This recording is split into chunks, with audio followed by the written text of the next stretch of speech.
Shema Israël. C'est une réunion de quoi? Maman. Maman. Est-ce que tu as coupé le micro? C'est une réunion de quoi? C'est une réunion pour moi. Donc,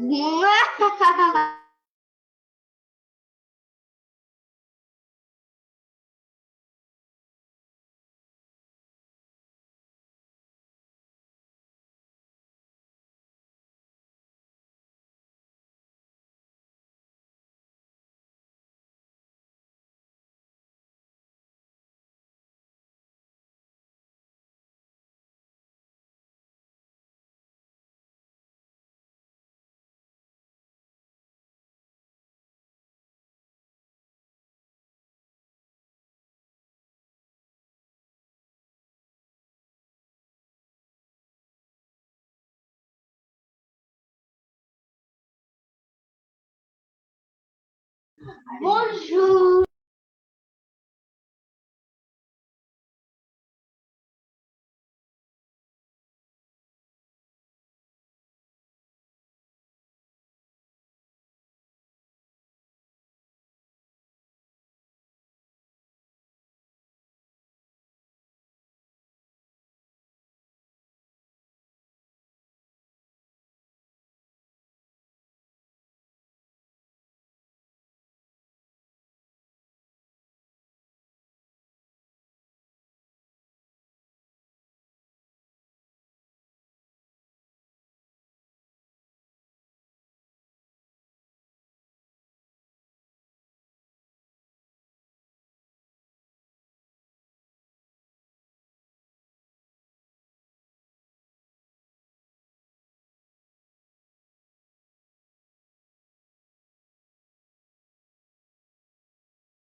ברוך אתה ה' לכל העולם שלך. ברוך.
Ouais, il n'est pas encore 17 heures. Ils sont pas prêts.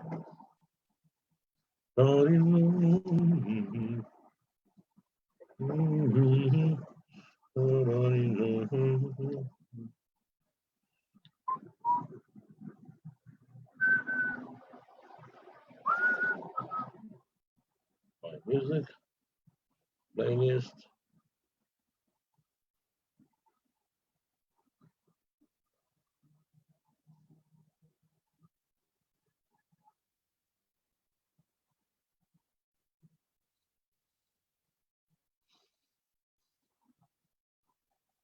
La la la la la la la.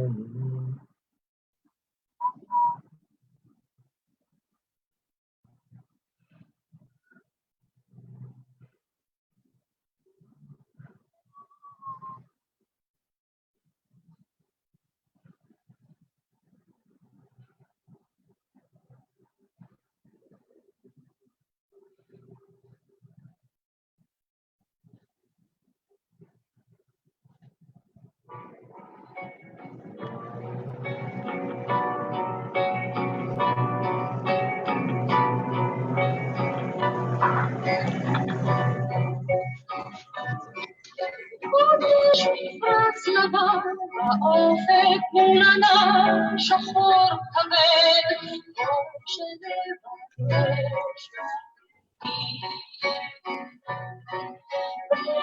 בחלומות הערב אור נרות החג רועד.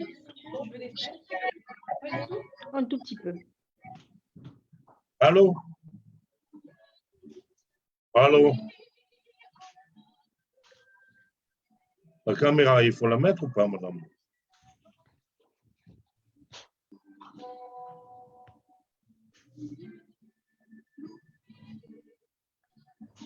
Shalom. Non. Israël Medjoni à l'appareil. La caméra, il faut la mettre ou pas la mettre? Non, c'est pas la peine. Allez, ok.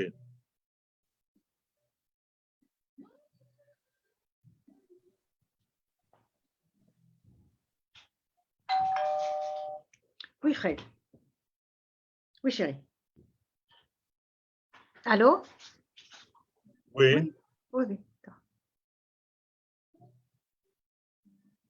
Ça va. Oh,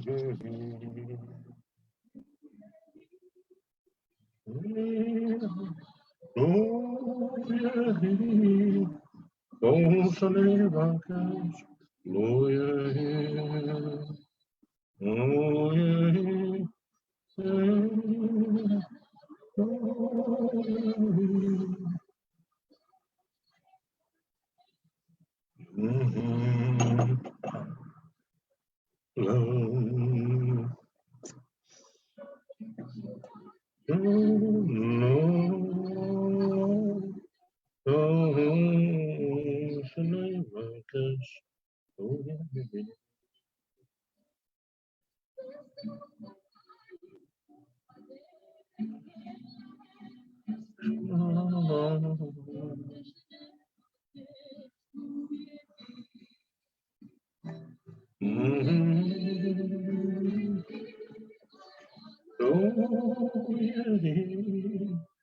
כל שנבקש יהי.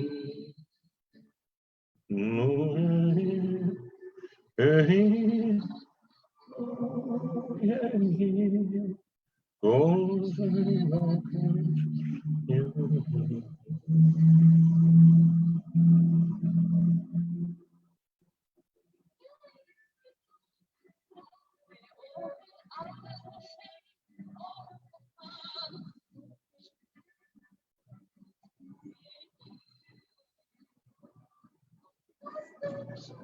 לא, לא, בקש לו יהי, לא יהי, לא יהי, כל שנבקש יהי, לא יהי,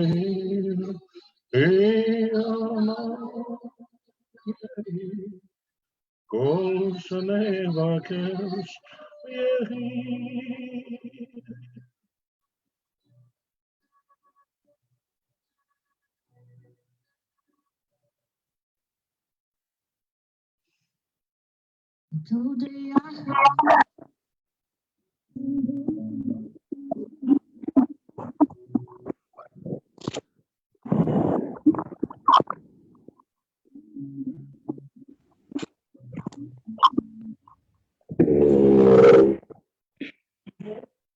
C'est moi, je suis là. Bonjour madame. Shalom. Bonjour. Bonjour. Bonjour. זהו, בסדר. עכשיו אנחנו בסדר. Shalom לכולם. שלום. Non.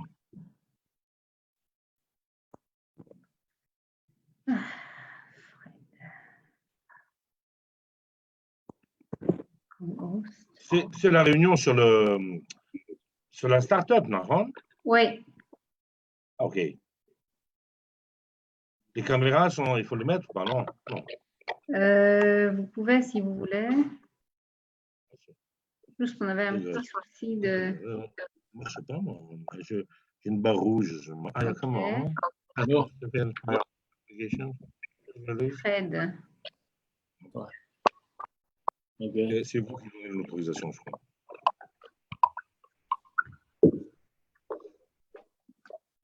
Non? Top.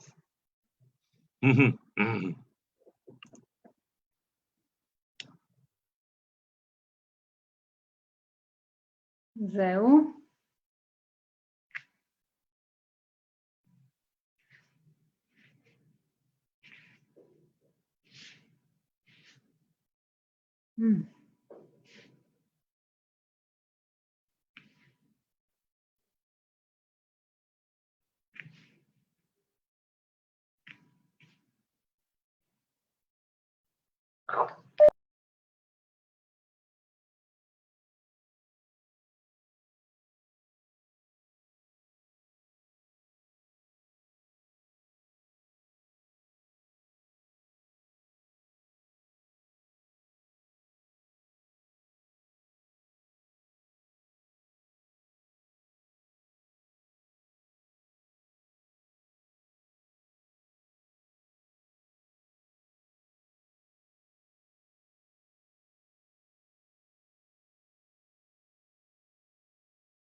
פרד שומע אותי?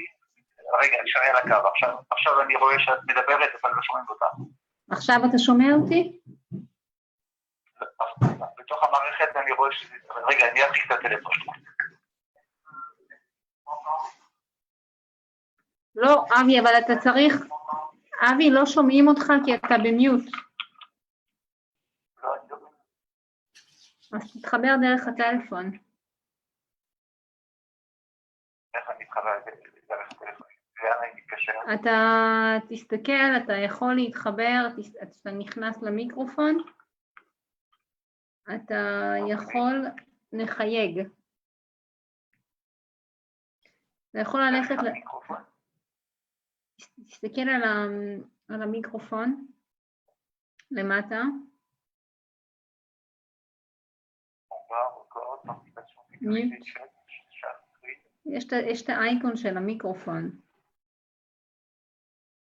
מיוט, דרך המיקרופון, אוקיי? תסתכל אם אתה יכול להתחבר דרך הטלפון. Switch to phone audio, ותחייג למספר בצרפת. איפה פון קול? כן, switch to phone audio, כן. אוקיי, איך אני בזום? זהו.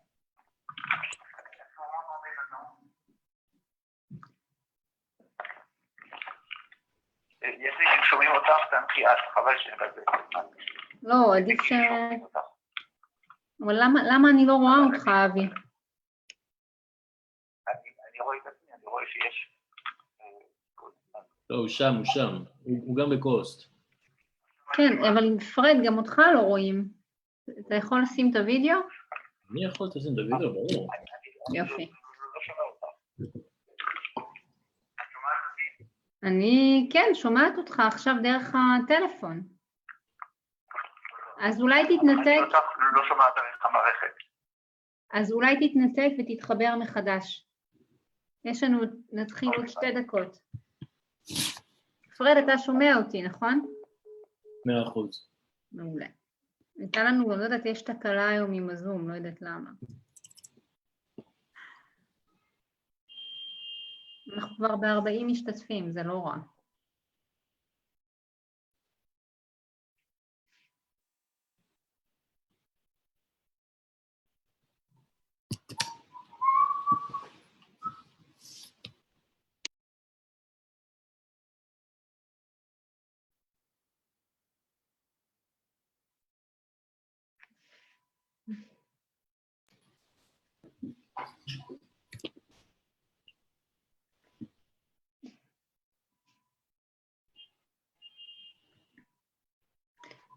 Salut Ilan.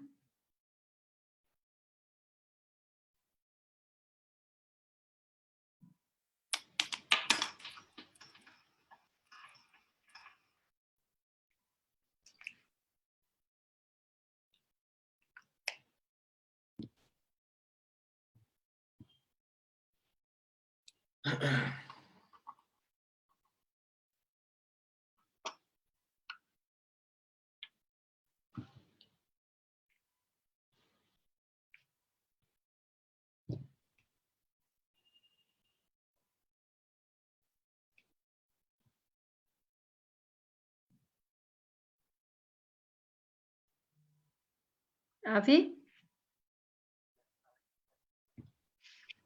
מה זה?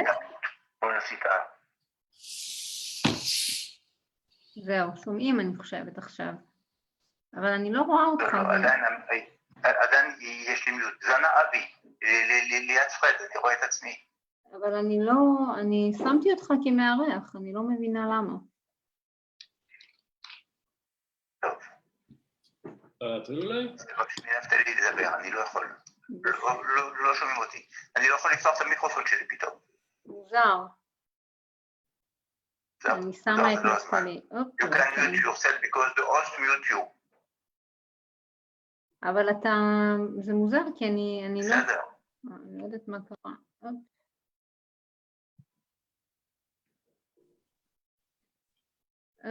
עכשיו אתה תוכל, זהו.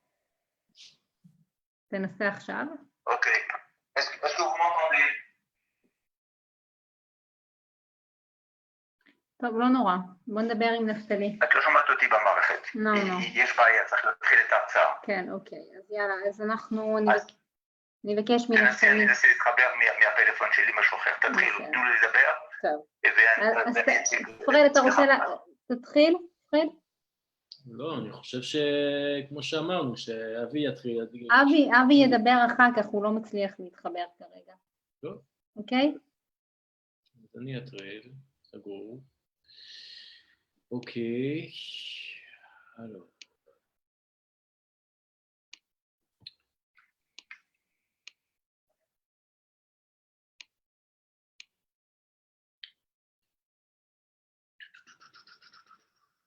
Ok, donc je partage simplement, je vais partager mon écran et on va commencer une rapide présentation qui sera, j'imagine, suivie par une série de questions, j'espère. Est-ce qu'on voit bien mon écran? Oui.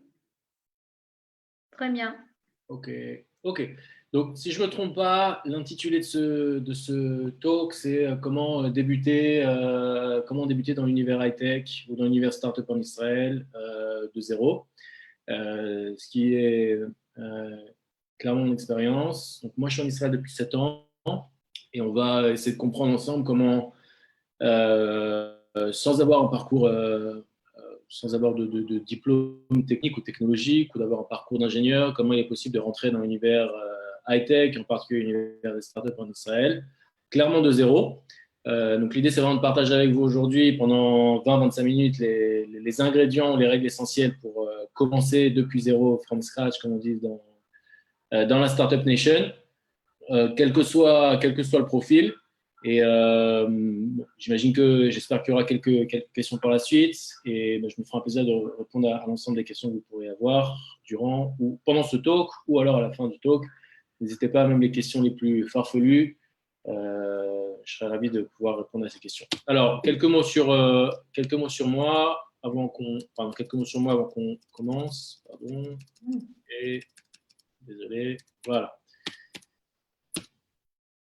Ok, on y va. On peut y aller. Ok, donc quelques mots sur moi. Donc en gros, voilà, moi je suis Fred Chawad, j'ai 36 ans, donc je suis directeur commercial dans une start-up dans le domaine de la cybersécurité. Ce qu'on fait, c'est qu'on propose aujourd'hui, donc la société s'appelle Reblaze. Elle existe depuis à peu près 8 ans, croissance exponentielle. La société a levé à peu près plusieurs millions l'année dernière. Et donc, ce qu'on fait, c'est qu'aujourd'hui, on propose une solution qui protège tous les sites et applications web, comme par exemple eBay, comme par exemple Sodexo, en déployant une solution qui est complètement basée sur le cloud. Donc, le cloud aujourd'hui, le cloud computing, comme on dit, est un sujet extrêmement chaud, extrêmement brûlant, et en particulier pendant la période du Corona. Donc, ce qu'on fait, c'est qu'on propose cette solution. On a créé un produit en interne. Et donc, aujourd'hui, le produit ayant atteint une certaine maturité.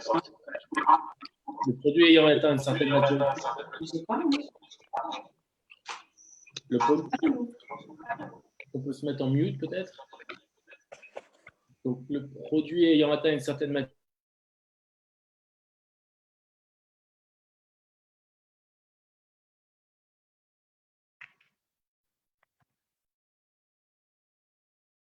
Et 2, l'Université Paris-Dauphine.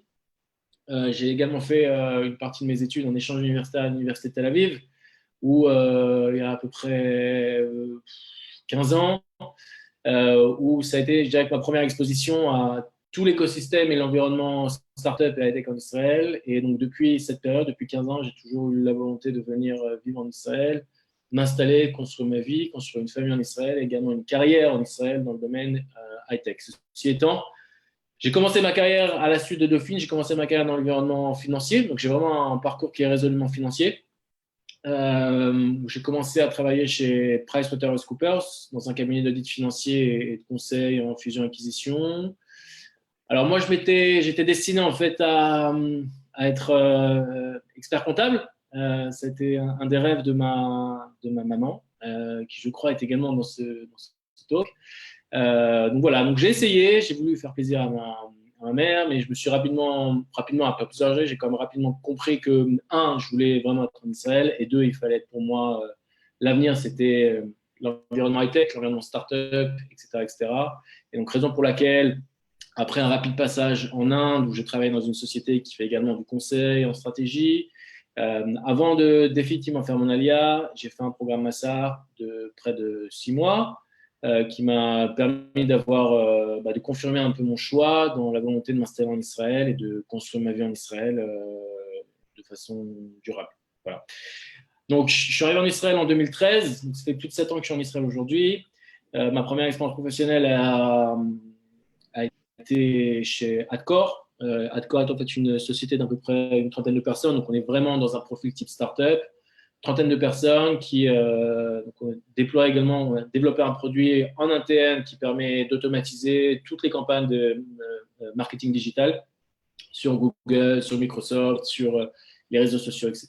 Donc, je suis resté là pendant à peu près plus de 2 ans et demi, où j'avais sous ma responsabilité développement commercial et partenariat de chez Accor en Europe et en Asie. Et après cette période de 2 ans et demi, 3 ans, j'ai décidé d'avoir une exposition un peu plus importante, un peu différente, dans un environnement clairement différent, chez Iron Source, qui propose encore une fois un produit qui est différent de ce que j'étais habitué à vendre et à commercialiser chez Accor. Iron Source, alors tout à fait, Iron Source, c'est une société qui est valorisée à plus d'1 milliard. Donc clairement, on rentre dans la catégorie des licornes israéliennes. Grande success story israélienne, une société qui a même pas 10 ans et qui propose des outils grande qualité de monétisation, tout ce qui est application, etc. Okay, donc, je suis resté là-bas également pendant 2 ans. 800 personnes, 500 en Israël, 300 dans le monde. Et après, je suis reparti encore une fois, dans un environnement startup. Donc, je travaille aujourd'hui chez Reblaze depuis près de 2 ans. Et donc, Reblaze, c'est, comme je disais précédemment, une société qui crée et déploie un produit de cybersécurité. Et donc, j'ai sous ma responsabilité le développement commercial et des partenariats en Europe. Voilà en ce qui me concerne. Alors, quand on regarde aujourd'hui comme je disais précédemment, on va essayer de comprendre aujourd'hui comment est-ce qu'on peut rentrer dans l'environnement high-tech, l'environnement start-up en Israël en partant de zéro. Et quand on schématise un petit peu le type de profil qu'on voit aujourd'hui sur le marché du high-tech en Israël, au sein de la Startup Nation, de manière très, très schématique, on a vraiment des profils tech et des profils non-tech. Alors, pour les profils tech, je dirais que c'est extrêmement simple. Il y a aujourd'hui énormément d'opportunités pour tous ces profils-là, qu'il s'agisse de data analyst, de data scientist, de programmeurs, même des profils type product. Tous ces personnes-là qui viennent avec un fort background, une forte expérience technique et technologique sur des produits, quels qu'ils soient, vraiment auront la possibilité de trouver extrêmement rapidement du travail en Israël, que ce soit dans des petites startups, mais également dans des entreprises beaucoup plus établies en Israël depuis plusieurs années. Donc voilà, clairement, ces profils-là, ils sont extrêmement recherchés aujourd'hui. Pas des profils qui connaissent la crise.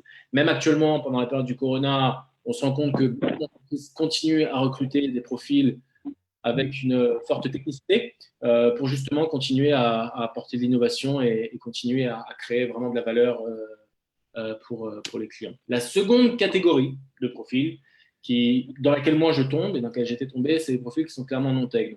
Pour vous rappeler encore une fois, moi je viens d'un profil qui est résolument financier et donc la réelle question que j'ai dû me poser quand je suis arrivé en Israël il y a 7 ans est quelle est la valeur ajoutée que je peux aujourd'hui proposer à une start-up israélienne. Pour la simple raison, c'est que je suis arrivé à 29 ans, sans expérience militaire, sans réelle expérience, sans network. Je n'ai pas étudié fondamentalement en Israël pendant des années, je n'étais pas à l'école en Israël, donc il a fallu absolument recréer tout depuis zéro et essayer de comprendre encore une fois quels étaient les ingrédients, quelles étaient les règles essentielles, quel était le chemin à suivre pour pouvoir essayer d'avoir un job de qualité en Israël ou en tout cas d'avoir mon premier job qui permettrait par la suite de pouvoir construire une carrière par rapport en fonction de ce que j'ai envie de faire en Israël. Donc, je dirais que pour les profils qui sont vraiment non-tech, la vraie question qu'il faut se poser, c'est quelle est ma valeur ajoutée. Chacun a sa valeur ajoutée, donc il faut impérativement faire ce travail quand on vient en Israël, quand on dit voilà, j'ai envie vraiment de rentrer dans une startup israélienne, j'ai envie d'avoir une expérience dans le high-tech israélien, quelle est ma valeur ajoutée, comment est-ce que je peux contribuer au développement d'une entreprise en fonction des compétences, des connaissances et d'une expérience quelle qu'elle soit que je peux avoir et que je pourrais apporter en Israël. Donc voilà, là on va rentrer vraiment dans le cœur du sujet. Quelles sont aujourd'hui les règles essentielles à suivre pour pouvoir commencer de zéro dans une startup en Israël? Juste avant que tu commences, Fred, je voulais juste saluer le public. Je m'excuse, j'ai eu un problème de branchement. J'espère que vous m'entendez. Avisana de l'OSM à Jérusalem. Je voudrais vraiment m'excuser pour ce retard, apparemment un petit problème technique. Et voilà, je pense que c'est Fred s'est présenté seul parce que je n'avais pas la possibilité de me brancher ces quelques minutes. Nous sommes à notre 12e rencontre Zoom pour nos rendez-vous Israël en France. Donc, je ne sais pas si ça a été dit. Je vous propose, quand vous aurez des questions, de les écrire sur le chat et je les transférerai au fur et à mesure à Fred quand il fera une pause au milieu de sa présentation. Voilà, donc je ne veux pas interrompre plus que ça cette présentation au milieu. Donc, je vous souhaite une bonne continuation. Nous allons continuer à avoir des rencontres 2 fois par semaine, certaines sur des sujets importants, comme celui-là. Vous savez qu'on s'occupe de promotion de l'ALIA, donc l'expérience de Fred Shawat est pour nous intéressante. Le monde du high-tech reste toujours en Israël un domaine intéressant. D'autres plus cool sur l'histoire, sur la cuisine, sur la musique, sur la mode, sur plein d'autres choses. Et donc voilà, je ne vais pas interrompre plus que ça, on va continuer plus tard. Donc n'hésitez pas, parce que vous êtes bloqué au niveau du son. Envoyez vos remarques, vos réflexions, vos échanges par le chat. Merci Fred, excusez-moi de t'avoir interrompu. Non, pas de souci, pas de souci. Ouais, donc si vous avez des questions, n'hésitez pas à… Moi, j'aimerais bien que cet échange soit vraiment interactif et dynamique. Je pense que moi, je vais simplement partager mon expérience avec vous. Je sais aujourd'hui, après 7 ans, comment les choses fonctionnent pour avoir un bon job dans l'high-tech, dans une startup en Israël. Donc, vraiment, l'idée, c'est vraiment de partager avec vous mon expérience. Si vous avez moins de questions, n'hésitez pas. Et moi, je serais ravi de prendre du temps, quelles que soient les questions que vous avez. On prendra le temps à la fin de pouvoir répondre à toutes les questions, les plus futiles ou les plus… Enfin, peu importe, quoi. Vraiment, n'hésitez pas. Et voilà. Donc, ce que je voulais dire aujourd'hui, c'est le point essentiel, le cœur du sujet, le cœur de cette présentation, c'est vraiment quelles sont les règles essentielles aujourd'hui, les ingrédients pour pouvoir commencer en Israël, avoir une bonne intégration en Israël. Une intégration, ça prend du temps dans un nouveau pays, en particulier en Israël. C'est un pays qui d'extérieur apporte beaucoup de choses, peut faire rêver des personnes, peut également effrayer plusieurs personnes. Donc, l'idée, c'est vraiment d'avoir un petit peu de dédramatiser, d'essayer de comprendre comment est-ce qu'on peut relativement bien réussir en Israël, avoir un bon boss en Israël, avoir un bon cercle social en Israël, économiquement aussi s'en sortir, financièrement s'en sortir en Israël. Voilà, donc c'est 6 règles essentielles que je vais partager avec vous. N'hésitez pas à prendre des notes et à la fin, on pourra éventuellement revenir s'il y a des questions. Et la première règle en fait, que je vais partager avec vous, qui est une règle à mon sens fondamentale, et encore une fois, ceci est mon expérience personnelle, j'imagine que certains d'entre vous connaissent des gens en Israël qui ont probablement une expérience qui est un peu différente, mais ceci est basé sur mon expérience personnelle. Mais la première règle qu'il faut absolument avoir en tête pour pouvoir commencer une intégration de manière de la bonne manière et en ayant un bon job en Israël dans l'environnement tech et startup, la première règle qu'il faut avoir en tête, c'est qu'en Israël, il n'y a absolument aucune règle. Okay, et je dirais que c'est pour moi, ça commence comme ça. Et je dirais que pour moi, c'est une des valeurs ajoutées en fait de ce pays qui est encore en construction. On a la possibilité, on n'est pas du tout dans un environnement qui est rigide, dans un environnement qui est extrêmement flexible. Et donc, c'est pour cette raison-là qu'il faut d'ores et déjà, quand on arrive en Israël et qu'on cherche du travail, bien avoir en tête qu'il n'y a absolument aucune règle, ne pas avoir de barrière, bien avoir ce point en tête pour pouvoir continuer à s'intégrer, pour pouvoir commencer une recherche d'emploi. Ce point-là est fondamental. Donc, la première règle, c'est qu'il n'y a absolument aucune règle. Donc, cassez les barrières que vous pouvez avoir dans votre tête éventuellement. Ce point-là est très, très important. Le second point, qui est également à mes yeux, a du sens, et j'imagine que pour vous également, il a du sens, investissez dans l'hébreu. Alors, pour avoir un travail en Israël, dans le high-tech, dans des startups, ce n'est pas fondamental de parler hébreu. À titre personnel, j'ai rencontré et travaillé avec plusieurs personnes qui ont eu des jobs en Israël, dans des grandes boîtes, dans des grandes success stories tech en Israël, sans avoir pour autant un niveau d'hébreu correct. Ceci étant, ce point-là est fondamental si on pense à vraiment une installation qui perdure en Israël. L'apprentissage d'une langue est nécessaire en Israël comme dans tous les pays. Il n'est pas fondamental de parler hébreu pour pouvoir obtenir un entretien dans une start-up ou dans une grande success story israélienne. Ceci étant, je pense que le fait de parler hébreu est un plus pour pouvoir créer des relations au sein même d'une organisation et derrière, ce qui se connecte avec le troisième point, de pouvoir faire un networking efficace. Le networking en Israël, c'est clé. Donc, utilisez des plateformes comme LinkedIn, passez beaucoup de temps dehors si c'est possible, aller rencontrer des gens. Et je ne sais pas si vous l'avez déjà certainement entendu, mais il est clairement possible d'avoir des rendez-vous avec absolument n'importe qui en Israël. Ce pays est un village. Même quand une personne comme moi, qui n'a pas eu la possibilité de faire l'armée en Israël ou d'avoir fait mes études en Israël, donc je suis vraiment arrivé avec, on peut dire, deux sacs à dos. Donc voilà, donc il est vraiment possible de tout recréer en Israël en obtenant ou en ayant en tête la bonne démarche. La bonne démarche passe par faire un networking extrêmement efficace, extrêmement intensif, en suivant encore les règles qui sont nécessaires. Alors quand je parle de networking, je précisais précédemment, des outils comme LinkedIn sont indispensables. Le face-to-face, donc d'aller rencontrer des gens, de solliciter des gens pour s'asseoir avec eux, pour prendre un café avec eux, pour discuter avec eux, pour échanger avec eux. Il faut vraiment dans une démarche d'échange. Donc, ce n'est pas simplement pour prendre, mais également donner. Et ces choses-là sont fondamentales. À titre personnel, j'ai également participé à un programme qui m'a aidé, un programme qui a été mis en place par Gvaim il y a plusieurs années.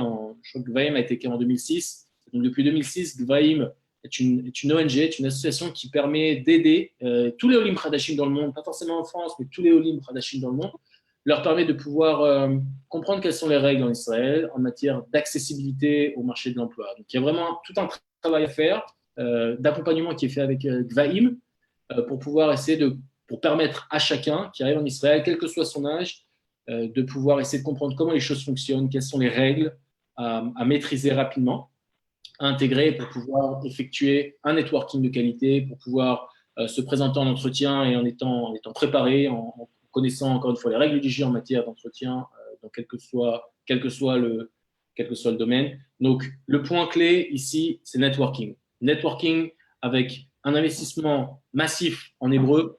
Je dirais que ces deux points-là, pendant la première ou les 2 premières années, doivent faire partie d'une routine quasi quotidienne pour une personne qui vient de France, souhaite faire son alia et souhaite avoir un job dans le high-tech comme Israël. Donc, hébreu et networking sont 2 points essentiels qui sont absolument à avoir et à insérer dans une routine quasi quotidienne en Israël les 2 premières années. Point numéro 4, ce point-là, Savlanout, la patience. La patience est une vertu en Israël. Il est très important dans la mesure du possible. Si vous avez la possibilité de venir en Israël et si vous avez la possibilité en arrivant en Israël de prendre un petit peu de temps, ce temps-là sera, vous recevrez quelque chose en retour. Pourquoi? Parce qu'il est très très important les quelques premiers mois de pouvoir observer, comprendre encore une fois comment les choses fonctionnent en Israël pour pouvoir s'adapter de meilleure qualité et pouvoir, je dirais, avoir effectué une recherche d'emploi de qualité. Donc la patience, c'est une grande vertu quand on arrive en Israël, c'est une grande vertu à fortiori quand on cherche un job en Israël dans la high-tech. Essayez dans la mesure du possible de faire preuve de patience, observer, rencontrer les gens, élargissez encore une fois votre cercle de connaissances. Chaque rencontre va vous permettre de comprendre une chose supplémentaire dans votre recherche d'emploi dans l'univers high-tech. Okay, donc, encore une fois, patience, patience, patience. 5e point, et ce point-là pour moi, je dirais que c'est quasiment fondamental, le plus important, essayez dans la mesure du possible de faire preuve d'adaptabilité et de flexibilité. Israël, de manière générale, en particulier le monde du travail, fonctionne de manière radicalement différente par rapport à la France. Donc, il est très, très important. Donc, c'était des startups en Israël. C'est Maurice. Il a dit que si c'est un métier de scientifique, machin, ça n'a aucun problème. Si ça passe israélien, ça inclut. Attendez, vous pas parler au milieu, s'il vous plaît. Il y a une personne.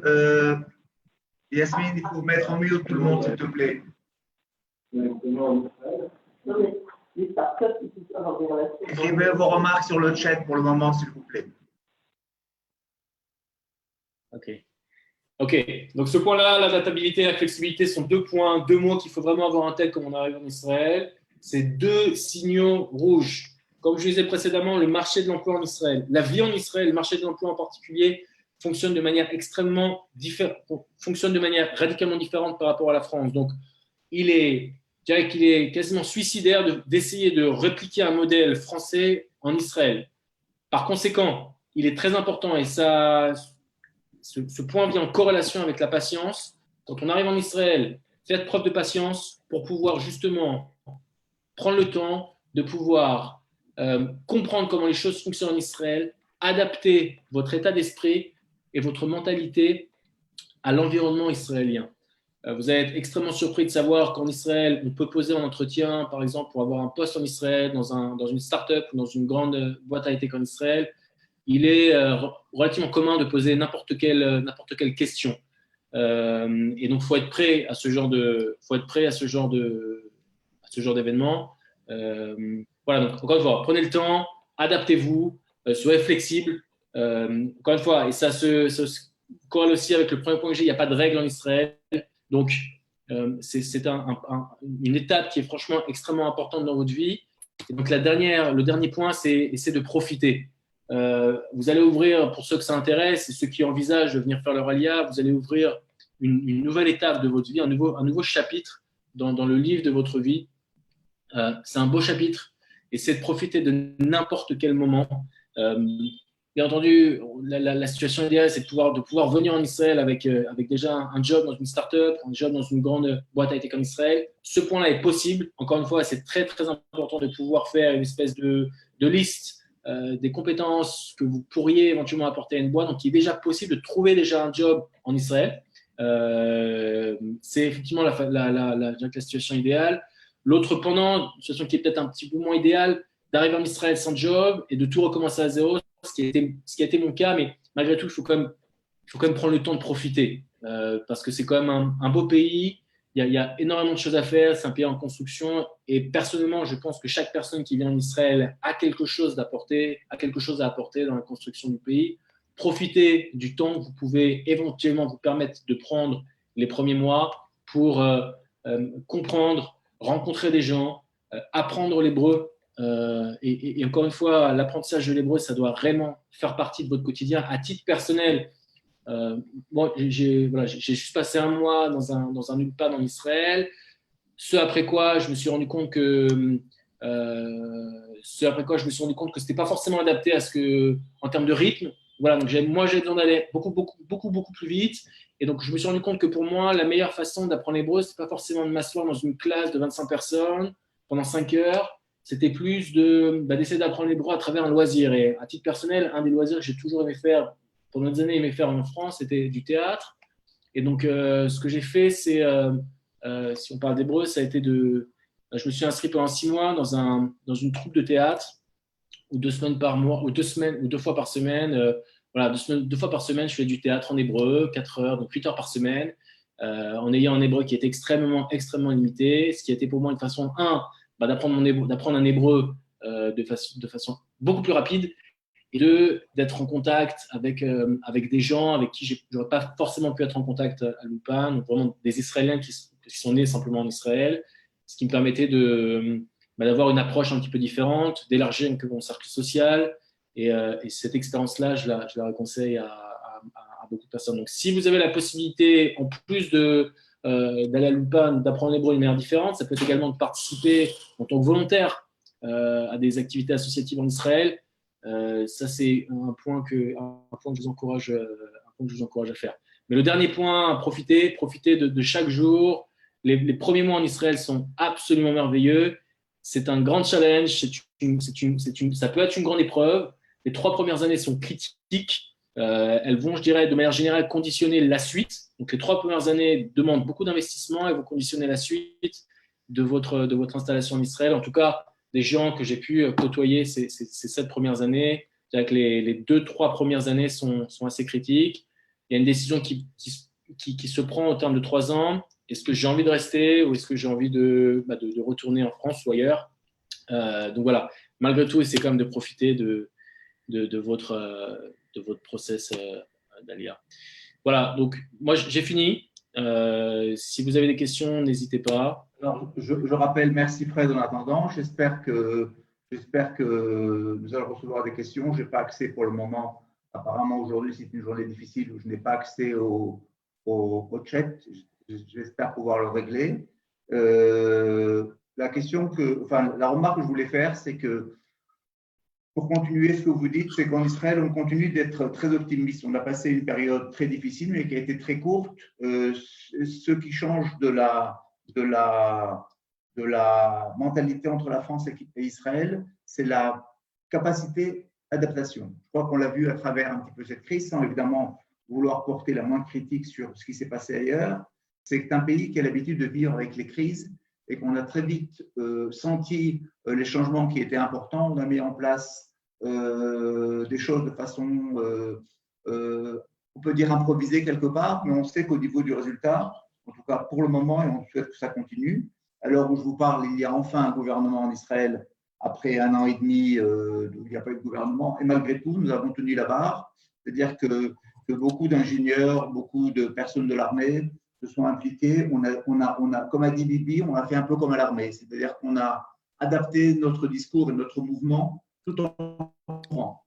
Ça s'appelle la team Tatzmecha Torkedet Noura. Ce qui est très important, c'est d'être en permanence en mouvement. Je crois que c'est aussi quelque part, Fred, tu l'as dit en demi-mot, ce qui peut parfois faire peur aux jeunes Français, c'est de venir en Israël où il y a une nouvelle mentalité, où on ne pense pas de la même façon. Le fait d'avoir fait plusieurs années à l'armée, le fait d'être dans un monde beaucoup plus informel. Et pourtant, le high-tech, et pas seulement le high-tech israélien, ont fait leurs preuves jusqu'à présent. Même si on passe, comme je viens de le dire, un moment un petit peu difficile, je pense que les mois qui vont venir vont très vite montrer l'énergie avec laquelle déjà des nouvelles idées se mettent en place. Et je crois que c'est ça le défi auquel il faut être prêt. Il faut être prêt à un défi qui demande, et toi tu as parlé de 3 ans, évidemment c'est un idéal, si on a tout ce temps devant soi pour prendre son temps, savoir comment se positionner, comment se placer, s'occuper de ses hobbies, s'occuper de l'hébreu.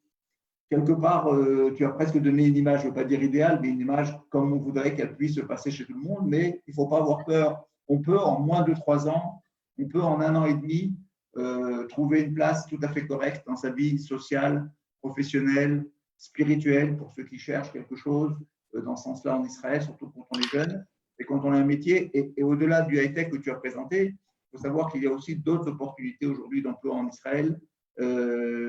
Et on a prouvé à travers les nombreuses crises que l'État a su passer ici, à travers les guerres, à travers un certain nombre d'événements, que nous avons une force pour rebondir qui nous impressionne nous-mêmes. Moi, ça ne fait que 41 ans que j'habite en Israël, donc je suis arrivé assez jeune.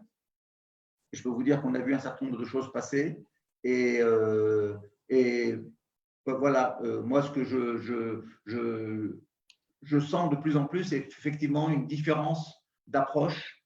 Et encore une fois, chacun jugera et chacun verra sa condition d'adaptation. Ce n'est pas Israël qui s'adaptera à la mentalité des Olim, qu'ils soient français, brésiliens ou argentins. C'est aux Olim, je crois que là, c'est un grand défi de pouvoir comprendre un petit peu le défi qui les attend et d'être prêt. Et encore une fois, ce n'est pas seulement un problème de langue. On a souvent très peur.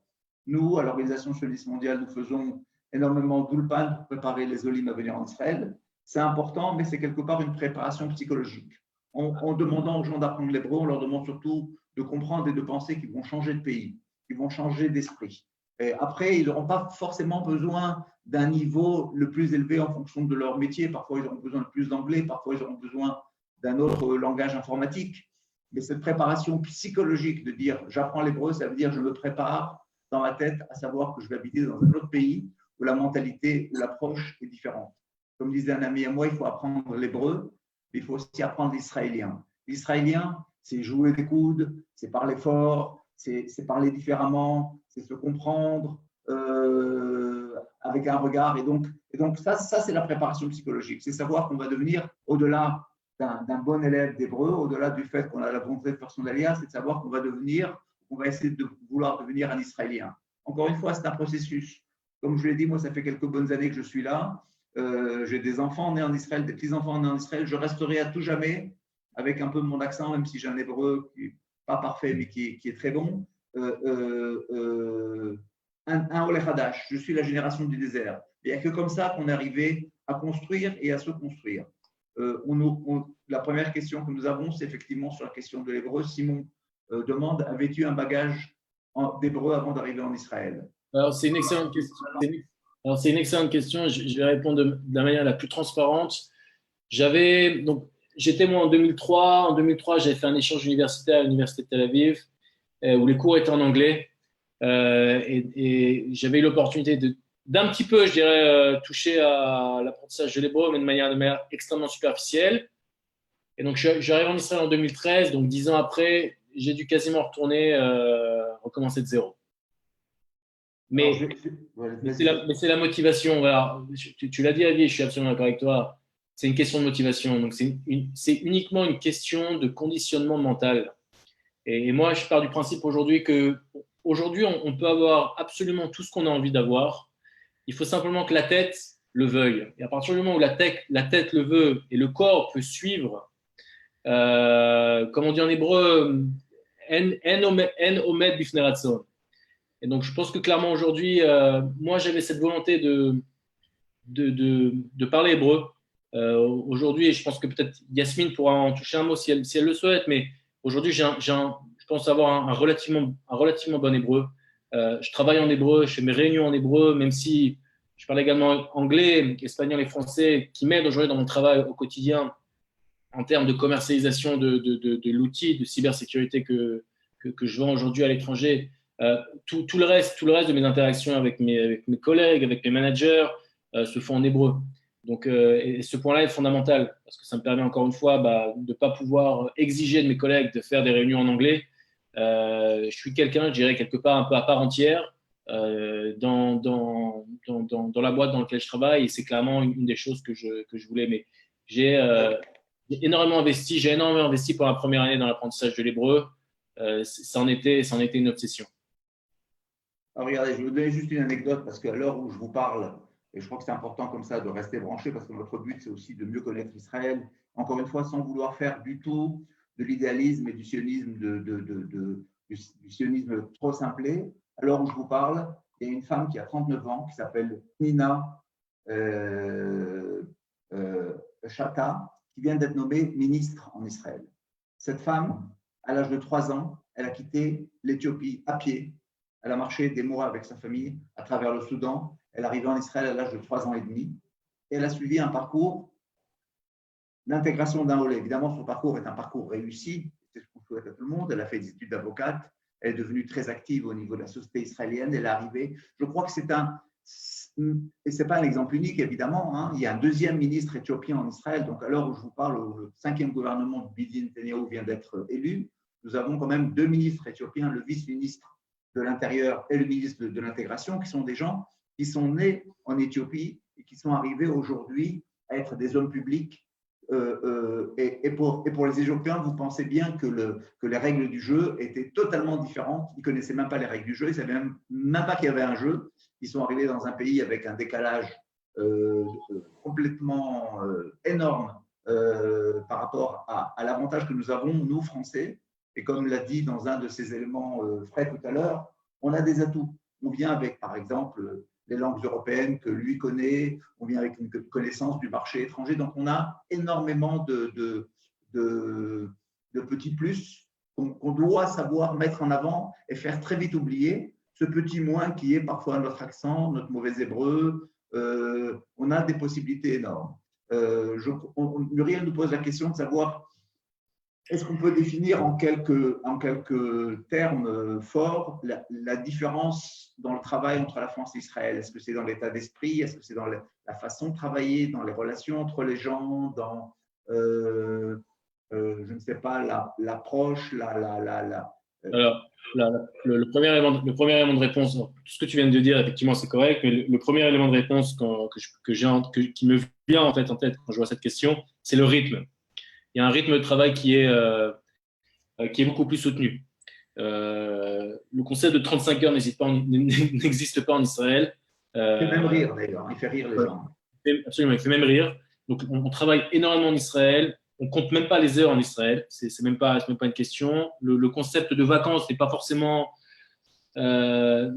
n'est pas autant dans les mœurs que dans un environnement de travail en France. Et j'ai travaillé à peu près 5 ou 6 ans en France, donc je me souviens à quel point les vacances étaient quelque chose d'extrêmement important. Voilà, c'est pas quelque chose d'aussi important en Israël. Il faut avancer vite. Et il faut avancer vite pour une simple raison, c'est que les environnements de travail sont très compétitifs. Il y a beaucoup de compétition en Israël dans le high-tech. Et donc, il faut aller vite. Et donc, c'est pour cette raison qu'il y a beaucoup de pression. Et donc, ce point-là a un impact également dans les relations de travail en Israël. Donc, le politiquement correct en Israël n'existe pas. On dit clairement les choses comme elles le sont. Et je pense que c'est très bien comme ça. Ça évite tout malentendu ou tout amalgame. Au moins, les choses sont dites. Voilà, pas forcément toujours plaisir de les entendre, mais au moins les choses sont dites. Donc, on a vraiment des relations qui sont beaucoup plus authentiques, avec le bon et le moins bon. Je ne sais pas si tu vois les questions sur chat, je les lis pour le public. Cynthia nous demande, est-ce que le fait que tu avais déjà une expérience en France t'a permis quand même plus facilement cette entrée sur le marché? Tu ne viens pas de zéro finalement, comme on l'aurait dit un petit peu dans le titre de ta présentation, parce qu'elle-même a fait une expérience d'études en Israël et elle a eu plus de mal à intégrer le marché de l'emploi israélien sans expérience en France, seulement des stages. Alors, moi, je ne sais pas, mais je pense que peut-être de venir à 25 ans sans expérience professionnelle, je pense que ça aurait été un atout. Donc, pour moi, ça a été un petit peu difficile parce que j'avais quand même de très bonnes conditions de travail quand j'étais en France. J'ai quitté la France à 29 ans. J'ai quitté un job extrêmement bien payé. J'ai quitté beaucoup de choses derrière moi. Mais voilà, on va dire que j'étais quand même beaucoup plus façonné, beaucoup plus modelé déjà à 29 ans que ce que j'aurais pu l'être à 24 ou à 25 ans. Mais encore une fois, j'avais une réelle volonté, une obsession de réussir en Israël parce que j'entendais beaucoup de personnes autour de moi qui me disaient ça va être dur à 30 ans de venir en Israël. Effectivement, c'est dur de venir à 30 ans en Israël, mais voilà, j'avais envie d'écrire cette histoire-là dans ma vie et pour le moment, ça se passe relativement bien. Et je pense que c'est pas forcément un reproche qu'on aurait pu faire à Cynthia de venir en Israël à 25 ans avec un bac plus 6 sans expérience. Cynthia, je ne te connais pas personnellement, donc je ne sais pas, j'aurais bien aimé t'aider et je pourrais t'aider éventuellement si tu es en Israël maintenant. Tu pourrais me contacter sans aucun problème. Alors, Fred a parlé d'une association. C'est un petit peu pour répondre aux deux autres questions qui sont là. Les Français ont-ils une bonne réputation dans le monde du travail? Et la question de savoir l'adaptation, j'allais dire, à un nouveau domaine tel que c'est ton histoire personnelle. Il n'en a dit que 2 mots. Moi, je vous conseille d'aller sur le site de cette association que j'ai eu le plaisir de fonder un petit peu quelque part et qui a aujourd'hui une très bonne réputation, qui s'appelle Gvaim. Gvaim qui veut dire des cieux, qui veut dire des hauteurs en hébreu, qui permet un petit peu, qui se spécialise dans une population, j'allais dire, qualifiée en France et dans les pays occidentaux, Amérique, Angleterre et ailleurs, et qui ont justement ce souci de la difficulté, comme il vient de nous le redire, d'avoir laissé un bon salaire, une bonne position, et de savoir que parfois en France, en Israël, il faut commencer plus bas d'échelle et au niveau du salaire et au niveau de sa place dans l'entreprise et au niveau de l'image du français. Donc, je pense que ces 6 mois d'adaptation pour ce programme qui est vraiment, qui a maintenant déjà une bonne dizaine d'années d'expérience, qui est vraiment bien orienté pour une population très particulière, peut vous donner un coup de pouce et vous faire gagner, j'allais dire, 1 an d'intégration quelque part en vous donnant, avec un bon mentoring, des bonnes orientations, surtout un bon réseau. Et je peux reprendre un petit peu les termes fondamentaux que Fred a employés. Il y a aujourd'hui, contrairement à ce qu'on peut entendre, il y a aujourd'hui en Israël, depuis une dizaine d'années, un certain nombre de structures en dehors des aides gouvernementales, en dehors des besoins du marché, qui sont les plus importantes a priori. Il y a aussi ce qu'on appelle le monde associatif qui s'est professionnalisé et qui arrive à apporter des accompagnements de haute qualité avec des vrais professionnels qui sont un atout supplémentaire et qui permettent, je crois, surtout pour un francophone qui a parfois la difficulté peut-être de l'anglais, en dehors de la difficulté de l'hébreu, en dehors d'une connaissance parfois moins bonne du monde anglo-saxon qui est quand même dominant en Israël, permet parfois de raccourcir tous ces délais et de pouvoir se retrouver avec une meilleure position sur le marché, tout en ne réduisant pas à néant, évidemment, les difficultés du principe qu'un nouvel immigrant doit se confronter à une nouvelle vie. Ouais, je suis d'accord avec tout ça. Ouais. Je suis d'accord avec tout ça. Ouais, il faut être prêt en fait dans la majeure partie des cas. C'est clair qu'il faut peut-être être prêt faut avoir en tête. C'est pour ça que je dis que l'adaptabilité, la flexibilité sont importants. Il faut vraiment avoir en tête qu'en règle générale, il faut être prêt à faire ce pas en arrière pour pouvoir faire 2 pas en avant. Donc c'est ce concept de Iridak de la Sotalia. Et ce point-là est très, très important. Il est possible de grimper très vite en Israël et je vais aller plus loin. Il est possible de grimper beaucoup plus vite en Israël qu'on peut grimper en France. Et dans la mesure où on vit en Israël sans rien, ce qui a été mon cas en fait, personne ne me connaissait. Donc, il a fallu peut-être faire certains compromis. Ce point-là, c'est également très important, de faire des compromis, être flexible pour pouvoir commencer en Israël, avoir son premier job. Et à partir du moment où on a son premier job en Israël, je dirais que ça va beaucoup plus vite. Les gens vous connaissent. On a sa première référence, on a ses premiers résultats, on a ses premiers accomplissements.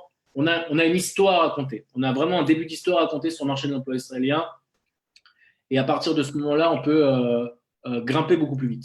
Alors, je veux rajouter un peu pour conclure, s'il n'y a pas d'autres questions, ce que je veux rajouter, c'est qu'évidemment, on ne vient pas en Israël seulement pour réussir d'un point de vue économique, évidemment, je tiens à le préciser, de mon concept à moi. Hein. En tout cas, je sais que Israël interpelle énormément de gens dans la communauté, puisqu'on a eu l'année dernière, avant le corona, des groupes de réflexion du monde du high-tech à travers ce qu'on appelait high-tech sur le bar. On a eu des propositions de groupes de jeunes étudiants qui voulaient venir faire des voyages d'études en Israël. Donc, on sait que tout ça existe. On sait que malheureusement, tout ça va devoir mis un petit peu au ralenti puisqu'il y a des difficultés de voyager un petit peu dans les deux sens, de se rencontrer. Donc, on va continuer, pas seulement dans le domaine du high-tech, mais dans le domaine professionnel, je crois, à faire des ouvertures, à expliquer aux gens à mieux connaître Israël. La volonté de venir est souvent une volonté d'abord idéologique, familiale, identitaire, religieuse, personnelle, quelle qu'elle soit, elle est louable. Et là-dessus, évidemment, doit pouvoir se rajouter et nous allons continuer, j'espère, à prouver avec ce gouvernement qui vient de rentrer en place qu'il y a aussi un atout économique, un atout au niveau, au niveau professionnel qu'Israël peut apporter au-delà de tout ça. Et donc, ne venons pas seulement en Israël comme nous irons dans la Silicon Valley ou ailleurs, même si Israël commence à avoir un petit peu cette image. Je crois que les gens de la communauté savent qu'en Israël, on peut se ressourcer, on peut s'enrichir en plein d'autres domaines. Et je crois que c'est un petit peu ce que nous a dit aussi à travers les quelques phrases que j'ai retenues de la place de Fred, qu'on peut mêler l'utile et l'agréable.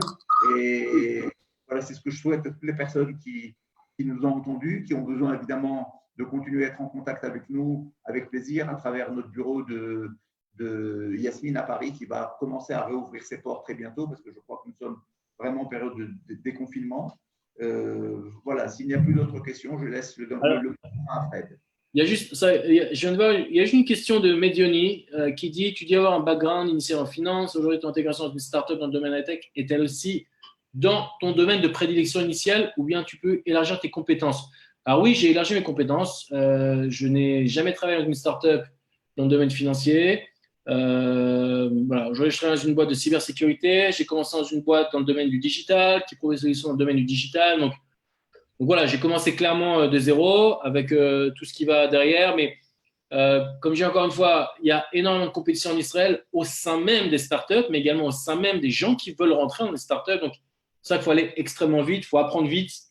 Faut oser demander, il faut oser poser des questions. Il ne faut absolument pas avoir peur de tomber. Et au contraire, je dirais que c'est une formidable expérience de pouvoir tomber parce que c'est là-bas qu'on peut apprendre. Et la deuxième question, quel poste occupe actuellement? Je suis directeur commercial. Autre question, imagines-tu un jour pouvoir créer ta startup? Oui, c'est la prochaine étape. Voilà, sur ces mots très optimistes de Fred, je remercie nos partenaires du département des activités en diaspora et surtout Yasmine Cohen-Manheim, notre coordinatrice des événements Zoom de l'Organisation sioniste mondiale en France, d'avoir organisé cette rencontre sur le thème du monde du high-tech et de la réussite, ou en tout cas de l'expérience à travers une expérience personnelle. Je vous donne rendez-vous déjà en fin de semaine pour une activité que nous allons faire sur Yom Yerushalayim. Vous allez recevoir très bientôt des invitations. Et cela va continuer à travers les semaines qui viennent sur Shavuot et sur le reste de notre emploi du temps. Toda Rabba et Erev Tov. Merci Yasmine. Toda Rabba, bye. Bye, Nicole.